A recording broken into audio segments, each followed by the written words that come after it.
نصائح للعناية بالعينين وكيفية الاهتمام بعدساتك اللاصقة. تأكد دائماً أن يديك نظيفتان قبل لمس العدسات أو ارتدائها أو خلعها لتتجنب أي تهيج للعينين. لا تغسل عدساتك أبداً بأي شيء عدا المحلول الملحي. نكرر مجدداً: ممنوع استخدام ماء الصنبور أو الماء المنقى أو حتى زجاجات الماء المعدنية. حذاري أن تقوم بمشاركة عدساتك أو تجربة عدسات شخص آخر. يجب أيضاً أن تغسل حاوية العدسات اللاصقة بانتظام، لأنها قد تتحول لتصبح نفسها مصدراً للعدوى. ينصح بتغيير حافظة عدساتك كل 3 شهور وتجنب استخدام الحافظات التالفة أو المتشققة.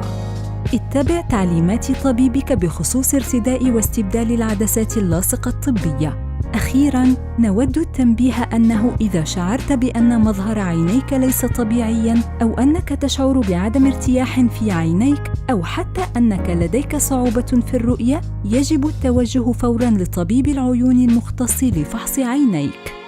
شكراً لك على المشاهدة. نتمنى لك يوماً سعيداً. أيوة، أكبر موقع للعدسات والنظارات في الخليج.